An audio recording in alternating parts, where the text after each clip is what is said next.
শারা লাকুম মিনাদ দীনি মা ওয়াসা বিহি নূহা, শারা লাকুম বিধিবদ্ধ করা হয়েছে তোমাদের জন্য,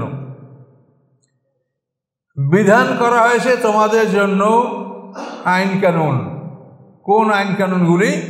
মা ওয়াসা বিহি নূহা, যা আল্লাহ আদেশ করেছিলেন নূহ আলাইহিস সালামকে। নূহ আলাইহিস সালামকে যে আদেশ করা হয়েছিল সেগুলি আমাদের জন্য আল্লাহ আইন করেছে, সেগুলি আমাদেরও বিধান। আল্লাযী আওহাইনা ইলাইকা, এবং যা আমি আপনার প্রতি ওহী করেছি হে মুহাম্মদ সাল্লাল্লাহু আলাইহি ওয়াসাল্লাম।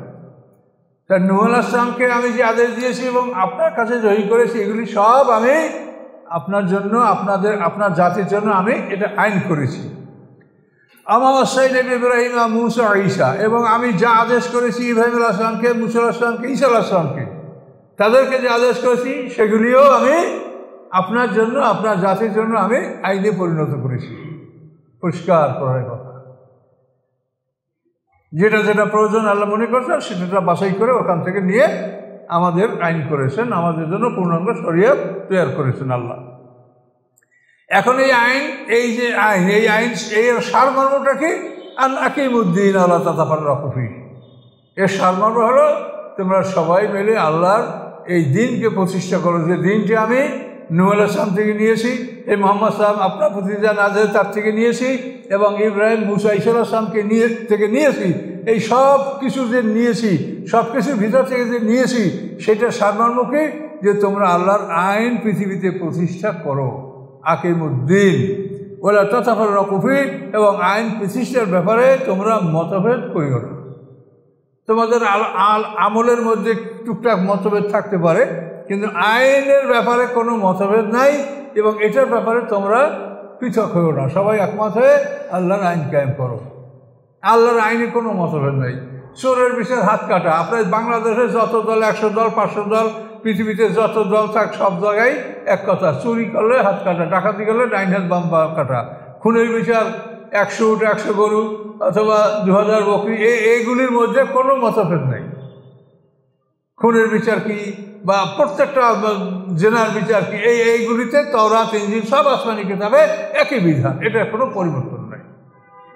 এই জন্য আল্লাহ বলছেন যে তোমরা সবাই মিলে আল্লাহর দিন প্রতিষ্ঠা করো, এবং এর মধ্যে তোমরা তাফারুক মানে তোমরা মতভেদ করো না, বিভেদ সৃষ্টি করো না। কাবুর আলাল মুশরিকিনা মা তাদউম ইলাইহি, মুশরিকদের উপরে অনেক কঠিন বোধ হচ্ছে ওই সমস্ত জিনিসগুলি যার দিকে তোমরা তাদেরকে ডাকছো। মূর্তি পূজা করে একত্ববাদ দিকে ডাকছো, এটা তাদের কাছে খুব কঠিন মনে হচ্ছে। আল্লাহ ইয়াজতাবি ইলাইহি মান ইয়াশা, আল্লাহ তাআলা তার দিকে বাছাই করেন, মনোনীত করেন, তিনি যাকে ইচ্ছা করেন তাকেই তিনি আল্লাহ তার দিকে, তার পথের দিকে তাকে বাছাই করেন, মনোনীত করেন। ওয়াহদি ইলাইহি মান ইউনিব, এবং যে আল্লাহমুখী হয়, যারা আল্লাহ অভিমুখী হয়, তাদেরকে আল্লাহ তাআলা সরল পথ দেখান। তাহলে এখন এই যে আল্লাহর দিন, আইন, এটা আল্লাহ প্রতিষ্ঠিত করতে বলেছেন। আপনাকে বলে নাই যে আপনি সব মানুষকে মুসলমান বানান, আইনটা প্রতিষ্ঠিত করতে বলা হয়েছে। এই আইনের অধীনে হিন্দু, মুসলমান, খ্রিস্টান যে যেভাবে আছে সে সেভাবে বসবাস করবে, কারো ধর্মের উপরে কোনো হস্তক্ষেপ হবে না। যেটা আপনি কোরআন শরীফের বিভিন্ন আয়াত থেকে আপনি দেখেন, সূরা তওবার মধ্যে আল্লাহ বলেছেন, ওয়া ইন আহাদুম মিনাল মুশরিকিনা ইসতাজারাকা ফাআজিরহু হাত্তা ইয়াসমা কালামাল্লাহ সুম্মা আবলিগু আমানাহু। কোরআন আল্লাহ বলেছেন যে কোনো মুশরিক যদি আপনার কাছে আশ্রয় চায়, অ্যাজাইলাম রাজনৈতিক আশ্রয়, ফাআজিরহু, আপনি তাকে আশ্রয় দিন, সুম্মা হাত্তা ইয়াসমা কালামাল্লাহ, এবং আল্লাহর আশ্রয় আপনি তাকে আশ্রয় দিবেন, এই আশ্রয় থাকা অবস্থায় সে যেন আল্লাহর বাণী শুনতে পায়, কালামুল্লাহ তাকে শোনান যে আল্লাহর কালাম এই বলছে।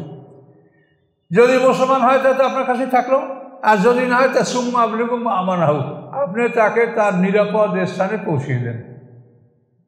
তাহলে দেখেন, বিধর্মীদের সম্পর্কে বলা হয়েছে, ওয়ালা তাসুব্বুল্লাযিনা ইয়াদউনা মিন দুনিল্লাহি ফায়াসুব্বুল্লাহ আদওয়াম বিগাইরি ইলম, আল্লাহ ছাড়া অন্যকে যারা ডাকে, অন্য দেবদেবীকে যারা ডাকে, আল্লাহ বলছেন তোমরা তাদের দেবদেবীকে গালি দিও না। যদি তোমরা তাদের দেবদেবীকে গালি দাও তাহলে ওরা তোমার আল্লাহকে গালি দিবে। কাজেই বিধর্মীদের ব্যাপারে ধর্মীয় সমালোচনা বা ধর্মীয় ব্যাপারে আল্লাহ তাআলা কত সতর্ক করেছেন আমাদেরকে। তাহলে পৃথিবীতে জেহাদ, যুদ্ধ, বিগ্রহ, এটা 100 বারের উপরে আল্লাহ কোরআন পাকে এই জেহাদের কথা বলেছেন। 140 বার সম্ভবত জেহাদের কথা কোরআনে বলা হয়েছে। তো এইগুলির উদ্দেশ্য হলো শুধু আল্লাহর দ্বীনকে কায়েম করে রাখা।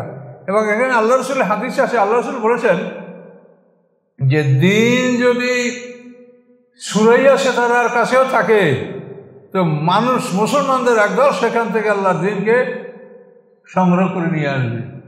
সুরাইয়া সেতারা কোথায়? এই যে গ্রেট বিয়ার পোল স্টার যেখানে আকাশে, এটা আপনারা যে উত্তর আকাশে দেখবেন যে মানে ইয়ার মতো বড় ভাল্লুকের মতো, মানে সপ্তর্ষি মণ্ডল যেটাকে বলা হয়, এটা আপনারা চিনেন না? আলোতে দেখতে পান না, আকাশ শহরে থাকেন, গ্রামে থাকলে খুব সুন্দর দেখা যায়। গ্রামে বা অন্ধকারে আকাশের মাঠে তাকালেই দেখবেন যে উত্তর আকাশে এটা বড় একটা ভাল্লুক, গ্রেট বিয়ার বলা হয় এটাকে। এবং ওই গ্রেট বিয়ারের এক সাইডে দেখুন দুইটা তারা আছে, এই দুইটা তারার সাথে উত্তর দিকে একটা তারা আছে, সব সময় এই দুইটা তারার সাথে ওই লাইনটা ঠিক থাকে এবং ওইটা ধ্রুব তারা, এইটা কখনোই নড়ে না, পোল স্টার যেটাকে বলে ধ্রুব তারা। আর ওই সপ্তর্ষিমণ্ডলকে গ্রেট বিয়ার বলা হয়। তো এইখানে আল্লাহ রসুল বলছেন যদি এটা আরবিতে বলা হয় সুরায়া, তো এই আল্লাহ রসুল বলছেন লাকানা দ্বীন ইনদা সুরায়া।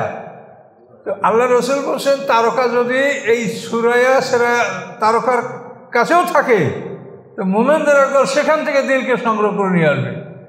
আলো যদি থাকে তো পোকা সেখানে উড়ে যাবেই।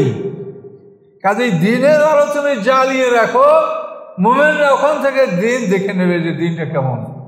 কিন্তু যদি তুমি এই দ্বীনের আলোটাই না জ্বালাও তাহলে কে দ্বীন কোথায় পাবে? তো এখন পৃথিবীতে যারা ইসলামী রাষ্ট্রের নামে যে দেশগুলি আছে তারা কি কেউ দ্বীন কায়েম করেছে? তাহলে তার দ্বীনটা কোথায় পাওয়া যাবে বলে? তা দ্বীনটা কোথায় পাওয়া যাবে? এই যে বিষয়গুলি কত জরুরি কোরআনের, কাজে এই বিষয়গুলি সম্পর্কে আপনারা জ্ঞান অর্জন করেন, জানার চেষ্টা করেন যে আল্লাহ তাআলা কি আমাদেরকে বলেছেন। জেহাদ, যুদ্ধ, পরিশ্রম সব কিছুর উদ্দেশ্য হলো দ্বীনকে তুমি কায়েম করে রাখো। দ্বীন যদি কায়েম হয় তো সবাই সুন্দর থাকবে, সবাই ভালো থাকবে, মুসলমানরাও ভালো থাকবে, অমুসলিমরাও ভালো থাকবে। আল্লাহ রসুলের সাথে ইহুদি মুশরিক এরা যুদ্ধ করছে না আল্লাহ রসুলের পক্ষে। কেন? বলছে এই লোক যদি টিকে থাকে মদিনায় তা আমরা সুখে থাকবো। মুশরিকরাও আল্লাহ রসুলের পক্ষে। কুসমান নামক মুশরিক ইহুদির যুদ্ধে মুসলমানদের সাথে যুদ্ধ করে সে মারা গেছে। মুখাইরিক নামক একজন ইহুদি ওহুদের যুদ্ধে আল্লাহ রসুলের সাথে যুদ্ধ করে করে এই লোকটা মারা গেছে। তারা বলেছে যে আমরা মুহাম্মদ সাল্লামকে চাই যে সে যেন তার এই দিন নিয়ে এই শহরে থাকতে পারে, তাহলে আমরা সবাই সুখে থাকবো। কাজে দিন যদি কায়েম হয়ে যায় সবাই সুখে থাকবে। এখন যাই কষ্ট করে আপনারা যাই কিছু করলেন, কোনো ফলাফল পাওয়া গেছে? সেই ঘুষ, সেই সুদ, সেই চাঁদাবাজি সবই আপনি দেখছেন, ওই শুধু নাম পাল্টাইয়া সবগুলোই আসছে সব সমাজে, কি আসছে না? তাহলে এটা দিন না হওয়া পর, আল্লাহর দিন প্রতিষ্ঠা না হওয়া পর্যন্ত এগুলোর কোনো সমাধান হবে না। এখন আমরা কি এটা প্রতিষ্ঠা করতে পারবো না, কিন্তু আমরা আপনাদেরকে বলছি, আপনারা মানুষকে বলবেন এবং আমরা যদি দাওয়াতটা পৌঁছাতে পারি তাহলে আমরা আল্লাহর কাছে মুক্তি পাবো। আল্লাহ বলছে তুমি শুধু দাওয়াতটা পৌঁছাও। পয়গম্বরদের কাজ হলো শুধু দাওয়াতটা পৌঁছিয়ে দেওয়া। আলাইকাল বালাগ আলাইনাল হিসাব। আল্লাহ বলছে হে রাসূল আপনার কাজ হলো দাওয়াত পৌঁছিয়ে দেওয়া, আমার দায়িত্ব হলো হিসাব নেওয়া, হিসাব নেবো আমি। কাজে আমরা এই দাওয়াত পৌঁছিয়ে দেওয়ার জন্য আপনাদেরকে কথাগুলো বলছি, আপনারাও গ্রহণ করেন এবং অন্য যারা আপনাদের আয়ত্তে আসে, যারা মনে করে আপনার কথা বললে শুনবে, অন্তত না মানলেও অন্তত কানে শুনবে, তাও কানে শুনে দেন যে এই আল্লাহর বিধান এই, এটা তোমার শোনো।